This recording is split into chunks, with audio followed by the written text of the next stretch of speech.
All right, guys, this is the final video on my hams. Those who might be following, I hung two Spanish-style hams, or European-style hams, however you want to refer to it as. Of course, as some will point out, it is not correctly done, and I'll get to that in a second. The two hams hung for 9 months, basically to the day. And I made the decision to pull them based on a couple things. Our temperature is getting really, really hot out, and I didn't feel that I have the adequate room to put the hams in. And also, the outside of the ham was getting a bit dry. So that brings me to a couple things that I did right and a couple things I did wrong. As some of you will remember, the hams I started out with, I wasn't going to hang them as hams, so I removed the hide in essence, which if I were to do it again, I would not hang a ham that did not have the hide.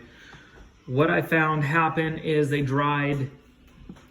The fat cap side was good, but on the other side, where there was no, where I should have had the hide, they dried on the outside too quickly.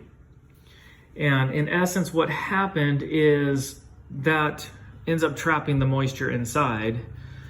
So basically, if I would have even let them sit for another or hang for another 3 months, I don't think I would have lost any more moisture content. It was kind of trapped in there.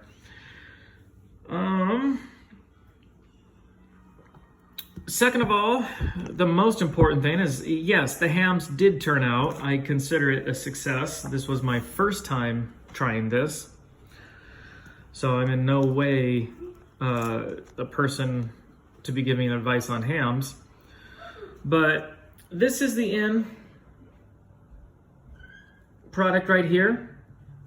Okay, bye-bye. And what I found when I cut the ham open is parts of the ham, especially back by the fat cap, could have lost more moisture.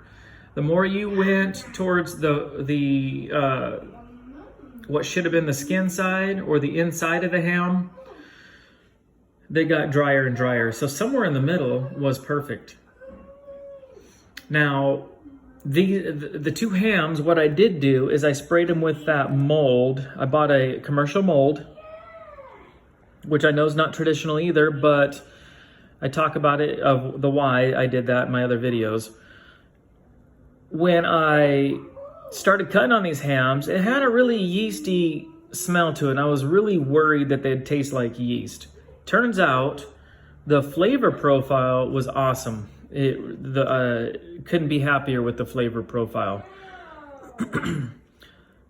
One of the other thing, other than not having the hide on it to dry appropriately, and just to point out, some people use a fan or a little computer fan. No, I hung these in a room, absolutely no ventilation, fan wise. Just maybe natural, a little bit of natural ventilation.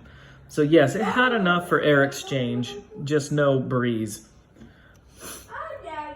But the other thing I would say that I did wrong is I did not have an adequate scale. So when it came to the salting, you weigh the ham, you base how much salt you use on top of that. You let it sit in salt until you get a certain moisture content loss. Well, that's pretty hard to nail down if you don't have a very accurate weight. So my fear is I let a little bit too much salt soak in, because this ham did turn out a little bit on the salty side. It is in no way a salt lick, but it has more salt. I'm one that doesn't even like salt. So to me, anything's French fry is salty. So I probably will end up using this in cooking, doing some crock pot beans or something. So all in all, guys, a success. The fact that something can hang in a room for 9 months unattended to and still be edible blows my mind. I cut this out smelled it down at the bone like you're supposed to do. There's no foul odor. One of my concerns was botulism. Botulism has no odor. So I gave a piece to my trusty sidekick right there, who absolutely loved it. But the rationale is botulism, if you got it, you'll know in about 36 hours. So 36 hours later, I partook in the ham, and I am still with you today. So, will I try this again? Yes. And things I'll do differently, have an accurate weighing scale so there's no guesswork. Also, I'm not going to hang a ham that does not have the hide on it, and that's purely to control that drying. And would I use the spray mold again? I definitely would, but I'd also like to try without. So I might spray one and leave one without. So, all in all, guys, I'm pleased.